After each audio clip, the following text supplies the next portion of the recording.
찢어질 듯한 비명소리가 거센 빗소리를 뚫고 허공을 갈랐다. 그것은 살아있는 사람의 목청에서 나오는 소리라기보다는 지옥의 밑바닥에서 끓어오르는 악기의 절규에 더 가까웠으니 칠흑 같은 어둠 속에 잠긴 무영촌의 정막을 깨트리는 그 소리에는 짐승의 울부짖음 같은 처절함이 묻어 있었다. 흙바닥을 긁어대느라 10손가락의 손톱이 모두 뒤집어지고 붉은 피가 낭자한 사내가 눈을 희번덕거리며 문지방을 너물려 발버둥치고 있었고, 그의 늙은 노모는 아들의 허리춤을 생명줄인 양 부여잡은 채 쉰 목소리로 곡을 하며 바닥을 구르고 있었다. 놓아라, 제발 나를 놓아라. 저기 물이 차오른다. 차가운 물이 내 목을 조여온단 말이다. 숨을 쉴 수가 없어. 사내는 입가에 허연 거품을 물고 허공을 향해 미친 듯이 손을 휘저으며 보이지 않는 무언가와 사투를 벌이고 있었는데, 등잔불이 위태롭게 흔들리며 만들어낸 귀괴한 그림자가 벽면을 타고 춤추듯 일렁이어 그 처참한 광경은 보는 이들의 오금을 저리게 만들기에 충분했다. 마을 어귀의 외딴 초가집, 비바람이 들이치는 문틈 사이로 스며든 한기는 단순한 밤바람이 아니라 마치 죽음 그 자체가 내뿜는 입김처럼 서늘하고 축축하게 방 안을 가득 채우고 있었다. 방 안 구석에 웅크리고 앉아 벌벌 떨고 있던 아낙네들은 차마 그 광경을 똑바로 쳐다보지도 못한 채 고개를 파묻고 있었고, 마롤의 장정 서넛이 달려들어 발광하는 사내의 팔다리를 제압하려 했으나 역부족이었다. 며칠 굶어 피골이 상접한 환자가 어디서 그런 괴력이 솟아나는지 장정들은 사내가 몸부림칠 때마다 추풍낙엽처럼 나가 떨어졌다. 사내의 눈동자는 이미 제 것이 아니었으며 흰자위만 가득한 눈으로 허공을 응시하며 연신 물과 추위를 호소하고 있었으나 정작 그의 몸은 불덩이처럼 뜨겁게 달아올라 김이 모락모락 피어오르고 있었다. 이것은 분명 평범한 역병이 아니었다. 열병이라 하기엔 그 증세가 너무나도 기이했고, 광증이라 하기엔 마을 전체에 퍼진 속도가 너무나도 빨랐다. 마을 촌장은 근심 어린 눈빛으로 혀를 차며 이것이 벌써 7번째야. 산신이 노하신 게 분명해. 그렇지 않고서야 어찌 멀쩡하던 장정들이 하나둘씩 밤마다 숲으로 기어들어가 죽는단 말인가? 라고 중얼거렸지만 그 누구도 명확한 답을 내놓지 못한 채 공포에 질린 눈빛만을 교환할 뿐이었다. 그때였다. 굳게 닫혀있던 살인문이 거센 바람에 뜯겨나갈 듯 덜컹거리더니 삿갓을 푹 눌러쓴 낯선 그림자가 비바람과 함께 방 안으로 들이닥쳤다. 갑작스런 불청객의 등장에 사내를 제압하던 장정들의 손길이 잠시 멈칫했고, 미친 듯이 날뛰던 환자조차 순간적으로 동작을 멈추고 그 낯선 이를 향해 고개를 돌렸다. 빗물에 젖은 낡은 도포자락을 털며 들어선 이는 허리춤에 낡은 표주박 하나와 보찜을 맨 사내였다.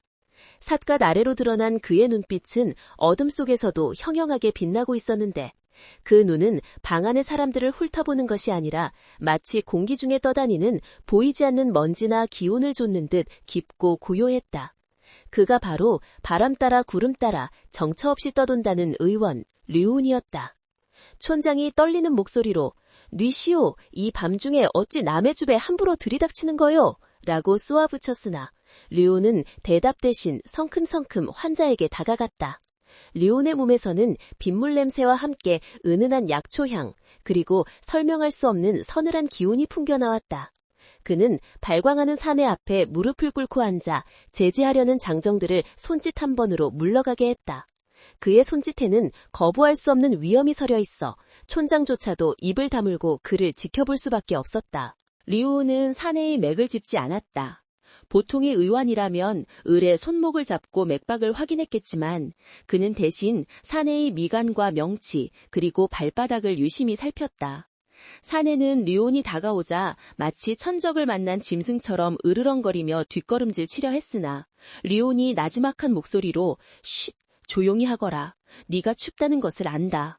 네가 깊은 물속에 잠겨 숨을 쉴 수 없다는 것도 안다. 라고 속삭이자 거짓말처럼 몸을 떨며 얌전해졌다. 그 광경을 지켜보던 노모가 놀라 입을 막으며 "의원님, 제 아들이 무엇이 보이나 봅니다. 살려만 주십시오." 라고 애원했다. 류오는 천천히 고개를 들어 노모를 바라보며 세상의 모든 슬픔을 다 겪어낸 듯한 담담한 어조로 물었다. 이 환자가 물을 찾기 시작한 것이 언제부터입니까? 마실 물이 아니라 자신이 물에 빠졌다고 소리친 것이 언제부터냐는 말입니다. 노모는 더듬거리며 사흘 전 밤부터라고 대답했다. 리오는 고개를 끄덕이며 다시 환자의 가슴에 손을 얹었다. 그의 손바닥을 통해 환자의 심장 소리가 전해져 왔는데 그것은 불규칙하고 거칠었으며 마치 물속에서 허우적거리는 사람의 박동처럼 급박했다. 이것은 몸에 든 병이 아닙니다. 리우는 입에서 나온 말은 단호했다. 그는 품에서 가느다란 은침 하나를 꺼내들었다. 등잔불 풋을 받아 서늘하게 번뜩이는 침끝을 응시하며 리우는 계속해서 말을 이었다. 육신은 불처럼 뜨거우나 영혼은 얼음장처럼 차가운 물 밑바닥에 갇혀 있습니다. 양기가 넘쳐서가 아니라 음기가 뼛속까지 사무쳐서 나는 열입니다. 몸이 살고자 발버둥치며 내는 비명이지요. 촌장은 이해할 수 없다는 표정으로 그게 무슨 소리요? 귀신이라도 들렸다는 말이요? 라고 되물었다. 리오는 침묵했다. 그는 대답 대신 사내의 정수리에 침을 꽂았다. 그러자 기이한 일이 벌어졌다. 침이 들어가는 순간 사내의 입에서 컥 하는 소리와 함께 시커먼 물 한 바가지가 왈칵 쏟아져 나온 것이다. 방 안의 사람들은 경악하여 뒤로 물러섰다. 분명히 사내는 며칠 동안 물 한 모금 넘기지 못하고 말라 비틀어가고 있었는데 그 많은 물이 뱃속 어디에 들어 있었단 말인가. 바닥에 쏟아진 물에서는 시궁창 썩은 내가 진동했고 그 물 웅덩이 위로 희미한 검은 연기가 피어오르다 사라졌다. 사내는 물을 토해내고 나자 기절하듯 바닥에 쓰러져 거친 숨을 몰아쉬었다. 리오는 피와 토사물로 얼룩진 사내의 얼굴을 닦아주며 젖은 삿갓을 벗어 옆에 내려놓았다. 드러난 그의 얼굴은 창백하리 많지 하였지만 눈매만은 붓으로 그린 듯 수려하고 강직했다. 이 마을에 리온이 입을 열었다. 최근에 물과 관련된 흉사가 있었습니까?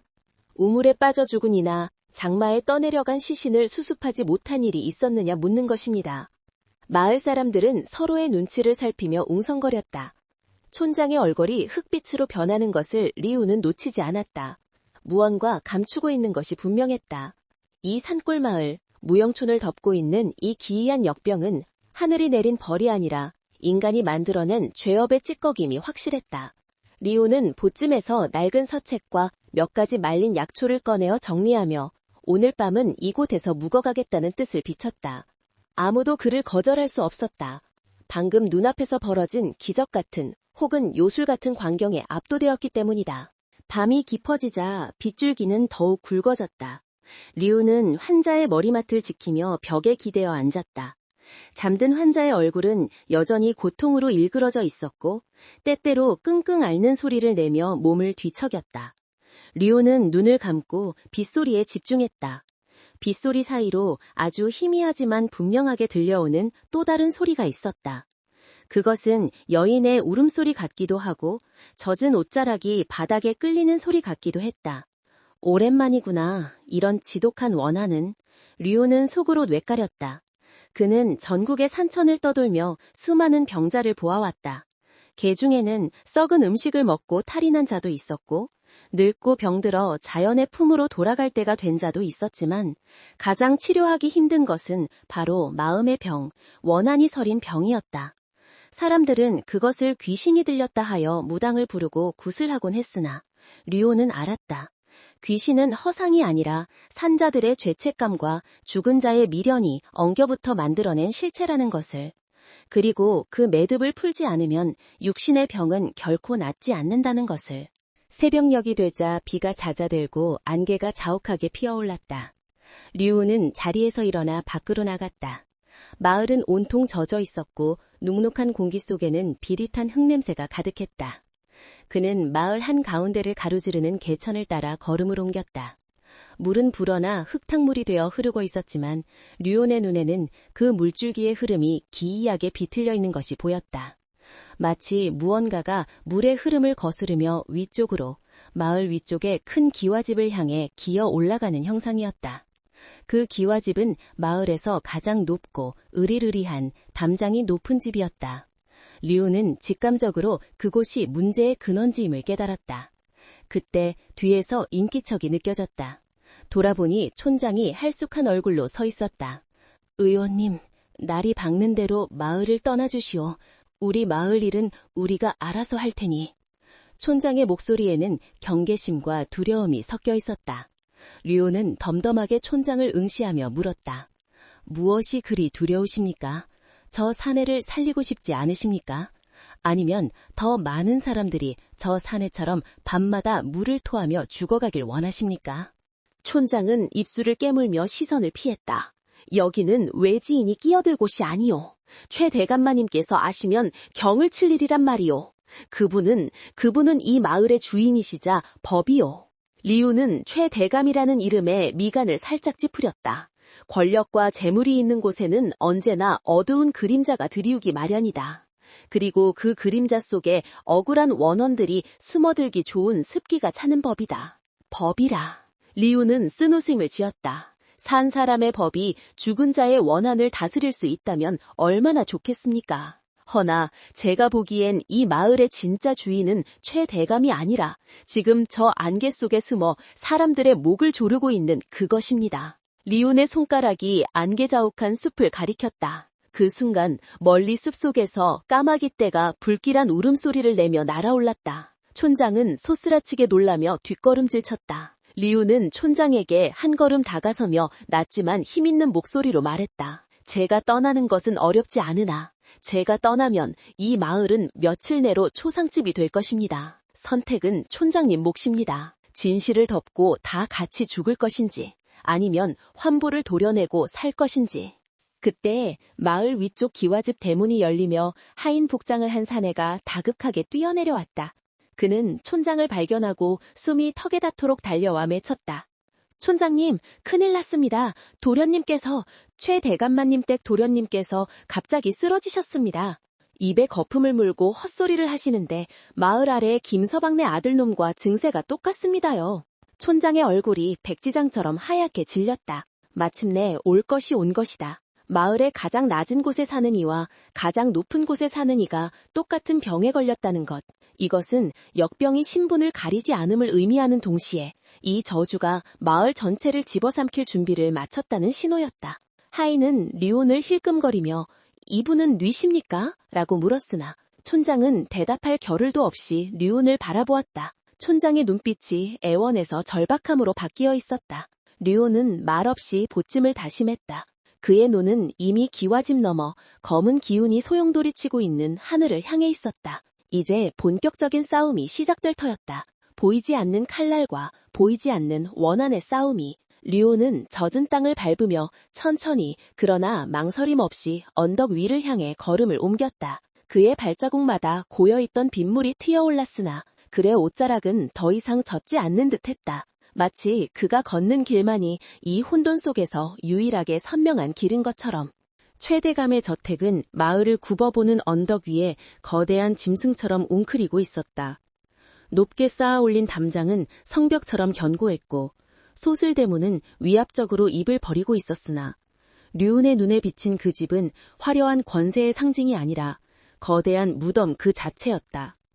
대문을 넘어 마당에 들어서는 순간 코끝을 찌르는 비릿한 물냄새가 더욱 진동했다. 마을 아래쪽 초가집에서 맡았던 것보다 훨씬 더 짙고 끈적한 악취였다. 잘 가꾸어진 정원수와 비싼 성물들이 늘어서 있었지만 그 모든 것들이 생기를 잃고 축 늘어져 있는 듯했다. 집안을 오가는 하인들의 표정은 하나같이 흑빛이었고 발소리를 죽이며 눈치를 살피는 모양새가 마치 보이지 않는 감옥에 갇힌 죄수들과 다를 바 없었다. 사랑채 쪽에서는 굿판을 벌이는지 징소리와 방울소리가 요란하게 들려왔지만 그 소리마저도 저택을 감싸고 도는 음산한 기운을 뚫지 못하고 맥없이 흩어지고 있었다. 류오는 안내하는 하인의 뒤를 따라가면서도 시선은 끊임없이 허공을 훑었다. 보통 사람의 눈에는 보이지 않는 검붉은 아지랑이가 땅바닥을 기어 안채의 깊은 곳으로 그리고 다시 뒤뜰의 어두운 구석으로 흘러 들어가고 있었다. 이쪽이요. 대감마님께서 기다리고 계시오. 하인의 목소리는 딱딱하게 굳어 있었다. 류운이 들어선 사랑채 방 하나는 숨이 막힐 정도로 더웠다. 한겨울도 아닌데 아궁이에 불을 들이부었는지 바닥은 절절 끓고 있었고 병풍 뒤에 누운 최대감의 외동아들 석진은 땀을 비오듯 흘리면서도 이가 딱딱 부딪힐 정도로 오한을 호소하고 있었다. 추워, 추워. 물이 차가워. 아버지, 발이 닿지 않아요. 살려주세요. 석진의 헛소리는 애처로움을 넘어 공포 그 자체였다. 비단 이불을 걷어차며 허우적거리는 손짓은 영락없이 물에 빠진 사람의 그것이었다. 그 곁에서 최대감은 초조한 얼굴로 공방대를 물고 있었으나 손이 떨려 불조차 제대로 붙이지 못하고 있었다. 리온이 방에 들어서자 최대감은 표독스러운 눈초리로 그를 쏘아보았다. 내 놈이 그 용하다는 떠돌이 의원이냐. 내 아들을 살려낸다면 집 한 채 값을 주겠지만 만약 헛수작을 부린다면 살아서 이 문을 나가지 못할 것이다. 위협적인 말이었지만 그 목소리 밑바닥에 깔린 두려움을 류오는 놓치지 않았다. 류오는 대꾸 없이 환자에게 다가갔다. 맥을 짚는 류온의 손길은 깃털처럼 가벼웠다. 석진의 손목은 차가운 강물에 담갔다 뺀 것처럼 얼음장같이 차가웠다. 류온은 눈을 감고 환자의 기운을 읽어내렸다. 맥박이 뛸 때마다 펄떡이는 생명의 기운 대신 질척하고 무거운 원망의 덩어리가 혈관을 타고 흐르는 것이 느껴졌다. 그것은 단순한 병마가 아니었다. 누군가의 간절한 호소이자 풀리지 않은 매듭이었다. 리오는 조용히 눈을 뜨고 최 대감을 바라보았다. 도련님의 몸에는 병이 없습니다. 그 한마디에 방 안의 공기가 얼어붙었다. 최 대감이 벌겋게 달아오른 얼굴로 소리쳤다. 무슨 헛소리냐. 멀쩡하던 아이가 사경을 헤매는데 병이 없다니. 니놈이 돌팔이가 아니고서야 어찌 그런 말을 짓거려. 리오는 흔들림 없는 눈빛으로 응수했다. 육신의 병이 아니라 하였습니다. 이것은 외부에서 들어온 사기가 아니라 이 집안 깊은 곳에서 솟아난 업보가 도련님의 몸을 빌려 말하고 있는 것입니다. 물기를 막으면 둑이 터지듯 덮어둔 진실이 썩어 문드러져 흘러넘치고 있는 것입니다. 네, 이놈! 감히 어디서 주워듣고 와서 함부로 혀를 놀리느냐! 최 대감이 벼락같이 고함을 치며 하인들을 부르려 했으나 리오는 자리에서 일어나며 그를 제지했다. 제가 이 병을 고치지 못하면 그때 제 목을 치십시오. 허나 약을 쓰기 전에 제가 확인해야 할 것이 있습니다. 리온의 기세에 놀린 최 대감이 멈칫하는 사이 리온은 방문을 열고 밖으로 나갔다. 그는 망설임 없이 뒤뜰로 향했다. 그가 걷는 길은 하인들이 다니는 길도 주인이 산책하는 길도 아니었다. 오직 바람과 물의 흐름만이 아는 길, 집안의 가장 음습하고 그늘진 곳으로 향하는 길이었다. 뒤뜰은 사람의 발길이 끊긴 지 오래된 듯 잡초가 무성했고 한쪽 구석에는 귀괴하게 뒤틀린 고목 한 그루가 서 있었다. 그리고 그 나무 아래 큼지막한 바위와 부적들로 칭칭 감겨 봉인된 낡은 우물 하나가 자리 잡고 있었다. 우물 가까이 다가갈수록 리온의 호흡은 거칠어졌다. 공기 자체가 무거워져 어깨를 짓누르는 듯했다. 우물 주변의 땅은 비가 오지 않았음에도 축축하게 젖어 있었고 이끼가 시커멓게 껴 있었다. 리온은 우물을 덮고 있는 거대한 바위 앞에 섰다. 덕지덕지 붙은 부적들은 비바람에 찢겨 너덜거리고 있었지만 붉은 글씨로 쓴 경고문만은 선명했다. 리오는 천천히 손을 뻗어 바위의 표면을 만졌다. 찌릿한 전율이 손끝을 타고 심장까지 파고들었다. 슬픔이었다. 말로 다할 수 없는 억울함과 공포, 그리고 마지막 순간까지 믿었던 이에 대한 배신감이 소용돌이치고 있었다. 리오는 무릎을 꿇고 앉아 삿갓을 벗어 옆에 놓았다. 그리고 양손을 젖은 땅바닥에 대고 눈을 감았다. 들리느냐? 너의 목소리를 들으러 왔다. 그는 마음속으로 말을 건넸다. 순간 류온의 의식 속으로 낯선 영상이 파도처럼 밀려들어왔다. 칠흑 같은 어두운 밤이었다. 횃불의 붉은 빛이 어지럽게 춤추고 거친 사내들의 손길이 가녀린 여인의 팔을 붙잡고 있었다. 살려주세요. 마님, 대감마님, 제가 무엇을 잘못했습니까? 제 뱃속에 아이가 있습니다. 여인의 절규는 처절했다. 그러나 그녀를 바라보는 최 대감의 눈빛은 차가웠다. 흉년의 입 하나 줄이는 것이 대수냐. 더구나 근본도 모르는 씨를 벤 연유를 살려둘 수는 없다. 집안의 수치다. 비정함 그 자체였다. 여인은 우물가로 끌려갔고 차가운 물속으로 던져졌다. 첨벙 하는 소리와 함께 물이 튀어올랐고 우물 뚜껑이 닫히는 소리, 그 위로 돌이 굴러가는 묵직한 소리가 이어졌다. 그리고 어둠 속에 홀로 남겨진 여인의 숨소리가 점점 잦아들며 차가운 물이 폐부로 스며드는 고통이 리온의 몸을 덮쳤다. 리온은 숨을 헐떡이며 민을 떴다. 그의 이마에는 식은땀이 송골송골 맺혀 있었다. 보았구나. 리온은 나직하게 읊조렸다. 이것이었다. 마을 전체를 뒤덮은 검은 안개의 정체. 사람들을 미치게 하고 물을 토하게 만든 저주의 근원은 바로 이곳. 탐욕과 체면 때문에 생매장당한 한 여인과 태어나지도 못한 아이의 원한이었다. 리온이 품에서 향을 꺼내 피우려 할 때 뒤뜰 입구에서 횃불에 든 하인들과 함께 최대감이 나타났다. 그의 얼굴은 공포와 분노로 일그러져 있었다. 거기가 어디라고 감히 발을 들이느냐. 당장 저놈을 끌어내라. 최대감의 고함소리에 하인들이 몽둥이를 들고 달려들었다. 그러나 류오는 피하지 않았다. 그는 우물 앞을 막아서며 천천히 일어섰다. 그의 눈빛은 이제 의원의 온화함을 넘어 죄를 심판하는 판관의 그것처럼 서슬퍼렇게 빛나고 있었다. 바람이 거세게 불어 류운의 도포자락을 미친 듯이 휘날렸다. 멈추시오. 류운의 호령이 뒤뜰을 울렸다. 그 목소리에 담긴 기백에 눌려 달려오던 하인들이 주춤거리며 멈춰섰다. 리우는 횃불빛에 번들거리는 최 대감의 얼굴을 똑바로 응시하며 말했다. 대감께서는 이 우물을 바위로 덮고 부적으로 봉인하면 그 죄까지 덮을 수 있을 줄 아셨습니까? 땅은 기억하고 물은 그날의 비명을 품고 있습니다. 지금 도련님의 목을 조르고 있는 것은 귀신이 아닙니다. 바로 대감께서 10년 전 이 우물에 수장시킨 그 여인 분이의 차가운 손입니다. 최 대감의 눈동자가 지진이 난 듯 흔들렸다. 분이라는 이름이 나오는 순간 그의 입술이 파르르 떨렸다. 네, 니놈이 어찌 그 이름을... 리우는 한 걸음 한 걸음 최 대감을 향해 다가갔다. 의원은 병을 고치는 사람이지만 때로는 병의 뿌리를 뽑기 위해 썩은 쌀을 도려내야 할 때도 있는 법입니다. 도련님을 살리고 싶으십니까? 그렇다면 지금 당장 이 바위를 치우고 어두운 물 밑바닥에 갇혀있는 그녀를 빛 가운데로 불러내십시오. 그리고 무릎 꿇고 비십시오.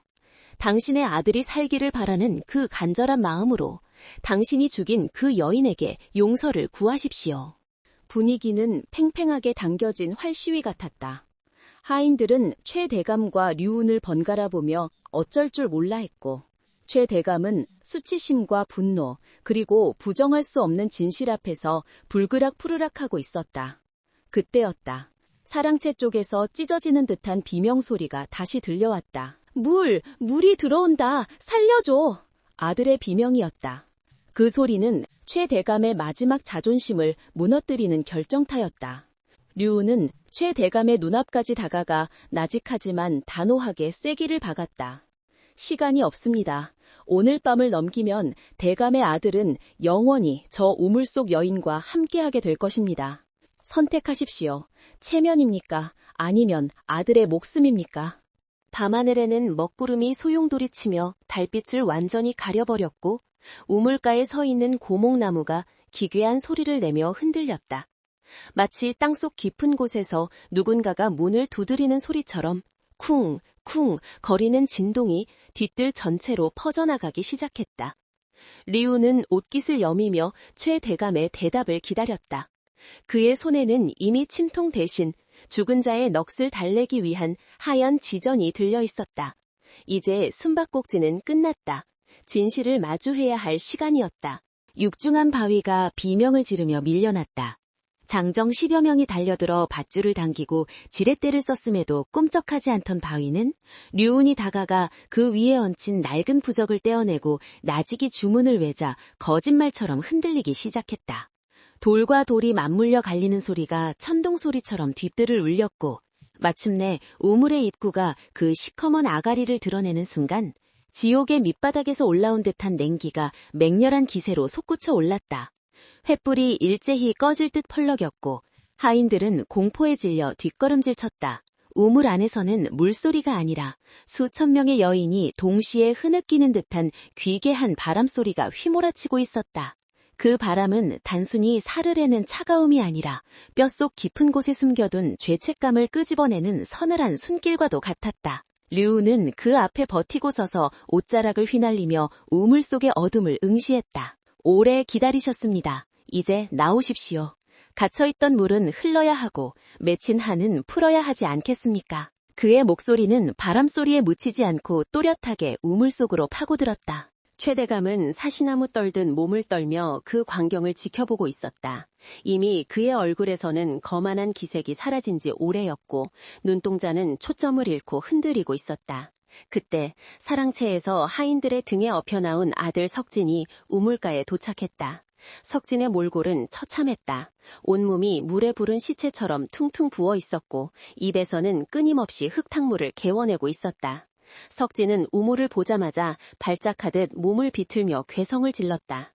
저기 있다. 저기 그녀가 있어. 나를 끌어당겨. 차가워 아버지. 나 좀 꺼내줘요. 아들의 비명에 최대감은 비로소 정신이 든 듯 류은의 옷자락을 부여잡고 매달렸다. 의원, 이복의 의원, 시키는 대로 다 했네. 우물도 열었고 부적도 떼었어. 그러니 제발 내 아들 좀 살려주게. 제발. 리우는 차갑게 최대감의 손을 뿌리쳤다. 그의 눈빛은 어느 때보단 냉정하고 엄격했다. 아직 끝나지 않았습니다. 뚜껑을 열었다고 해서 독이 사라지는 것은 아닙니다. 독을 빼내야지요. 리우는 품에서 가장 긴 은침 하나를 꺼내들었다. 달빛조차 없는 어둠 속에서 은침만이 스스로 빛을 내는 듯 희뿌옇게 번뜩였다. 류우는 석진에게 다가가는 대신 놀랍게도 최 대감의 앞을 막아서며 그의 가슴을 겨누었다. 최 대감이 기겁하며 뒷걸음질 쳤다. 이게 무슨 짓이냐? 병자는 저기 누워있는데 왜 내게 칼을 들이대? 류우는 한치의 물러섬도 없이 말했다. 도련님의 병은 도련님의 것이 아닙니다. 뿌리는 바로 대감의 심장에 박혀 있습니다. 아들을 살리려면 아비가 피를 토해야 하는 법. 대감께서 10년 전 그날 밤 닫아버린 양심의 문을 제가 이 침으로 강제로 열 것입니다. 고통스러울 것입니다. 죽고 싶을 만큼 아플 것입니다. 허나 견디셔야 합니다. 그래야 아들이 삽니다. 류온의 말이 끝나기가 무섭게 그는 최 대감의 대답도 기다리지 않고 전광석화처럼 은침을 최 대감의 명치끝 전중혈에 깊숙이 꽂아 넣었다. 크악! 최 대감의 입에서 짐승 같은 비명이 터져나왔다. 그것은 살이 뚫리는 고통 때문만이 아니었다. 침이 꽂히는 순간 10년 동안 억눌러 왔던 기억과 감정들이 본물 터지듯 터져나와 뇌리를 강타했기 때문이었다. 최 대감은 바닥에 무릎을 꿇고 가슴을 움켜쥐었다. 그의 눈앞에 환영이 보였다. 비오는 날 밤 살려달라고 애원하던 분이의 얼굴, 차가운 우물물로 밀어넣던 자신의 손, 그리고 돌뚜껑을 덮을 때 들리던 마지막 숨소리가 생생하게 되살아났다. 동시에 우물가에 누워있던 석진의 몸이 활처럼 휘어지며 공중으로 붕 떠올랐다. 마치 보이지 않는 끈으로 아버지와 연결된 것처럼 최 대감이 고통스러워할 때마다 석진의 입에서 검은 연기가 피어올랐다. 류우는 땀을 뻘뻘 흘리며 최 대감의 혀를 짚어 내려갔다. 토해내십시오. 당신의 탐욕을, 당신의 비정함을. 입으로만 비는 용서는 용서가 아닙니다. 뼈를 깎는 참회가 있어야 비로소 원혼이 길을 비키는 법입니다. 그때였다. 꿇어앉은 최 대감의 입이 제멋대로 움직이기 시작했다. 그의 목소리가 아닌 가늘고 서러운 여인의 목소리가 굵은 목청을 뚫고 흘러나왔다. 추워요, 마님. 너무 추워요. 아기가 울어요. 물이 차가워서 아기가 울어요. 주변에 있던 하인들은 기절할 듯 놀라 주저앉았고 촌장은 바닥에 머리를 박고 벌벌 떨었다. 그것은 분명 죽은 분이의 목소리였다. 최 대감의 눈에서 피눈물이 주르륵 흘러내렸다. 그는 자신의 의지와 상관없이 튀어나오는 말들을 막으려 입을 틀어막았지만 손가락 사이로 비집고 나오는 통곡은 멈추지 않았다. 내가 죽였다. 흉년이 들어 쌀독이 비어가는 게 아까워서, 내 체면에 흠집이 날까 두려워서 만삭인 너를 내가 차가운 물속에 쳐넣었다. 최 대감은 마침내 바닥을 구르며 오열했다.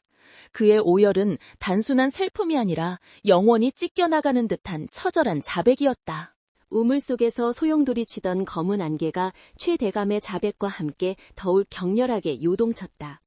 안개는 거대한 형상을 이루며 최대감을 집어삼킬 듯 덤벼들었다가 리온이 쳐놓은 결계 앞에서 주춤거렸다. 리온은 재빨리 석진에게 달려가 그의 정수리와 손발의 혀를 눌렀다. 들리느냐, 분이야. 이자가 피눈물을 흘리며 네 앞에서 죄를 고했다. 네 아이는 빛을 보지 못했으나 이 집안의 대는 끊기지 않길 바라는 것이냐? 아니면 다 같이 죽어 저 차가운 물속에서 영원히 고통받길 원하느냐? 리온의 외침은 호통이 아니라 설득이었다. 너의 원한은 정당하다. 허나 그 원한이 죄 없는 생명을 또다시 집어삼킨다면 너 또한 저자와 다를 바 없는 악귀가 될 뿐이다. 이제 그만 놓아주어라. 내가 너의 넋을 위로하고 양지 바른 곳에 묻어줄 것을 약속하마. 리온의 목소리에 담긴 진심이 통했을까? 아니면 최대감의 처절한 참회가 닿았을까? 석진을 휘감고 있던 검은 기운이 서서히 옅어지기 시작했다. 최대감은 여전히 가슴에 침이 꽂힌 채 우물을 향해 끊임없이 절을 하고 있었다. 잘못했다. 내가 죽일 놈이다. 부디 내 아들만은 살려다오. 내가 평생 너를 위해 빌고 또 빌며 살겠다. 최대감의 이마는 이미 깨져 피범벅이 되어 있었다. 그의 눈물과 피가 섞여 우물가 젖은 흙으로 스며들었다. 순간 우물 속에서 솟구치던 바람이 잦아들고 맹렬하던 냉기가 사그라들었다. 대신 부드럽고 슬픈 기운이 최대감의 머리 위를 한 바퀴 돌더니 허공으로 흩어졌다. 마치 마지막 작별 인사를 하듯 젖은 나뭇잎 하나가 툭 하고 최대감의 어깨 위로 떨어졌다. 아! 그 순간 누워있던 석진이 상체를 벌떡 일으키며 엄청난 양의 물을 토해냈다. 이번에 나온 물은 시커먼 썩은 물이 아니라 맑고 깨끗한 물이었다. 뱃속에 들어있던 사악한 기운이 모두 빠져나간 것이었다. 석진은 거칠게 숨을 몰아쉬며 주위를 둘러보았다. 멍하던 눈동자에 다시 생기가 돌아왔다. 아버지? 아들의 부르는 소리에 최대감은 비틀거리며 기어갔다. 그는 아들을 부둥켜 안고 짐승처럼 울부짖었다. 내 새끼, 살아났구나, 살아났어. 두 부자의 통곡 소리가 새벽이 밝아오는 뒷뜰을 가득 채웠다. 하인들도 촌장도 그 처연한 광경에 눈시울을 붉히며 고개를 숙였다. 류는 조용히 최대감의 가슴에서 은침을 뽑았다. 침끝은 검게 변해 있었고 류의 손도 가늘게 떨리고 있었다. 그 역시 사력을 다해 원혼과 맞서 싸우느라 기력을 소진한 탓이었다. 그는 비틀거리는 몸을 지팡이로 지탱하며 우물가를 향해 깊이 허리를 속여 예를 갖추었다. 가엾은 영혼이여, 이제는 부디 편히 쉬소서. 물은 흘러 바다로 가고 넋은 바람을 타고 하늘로 갈 것이니.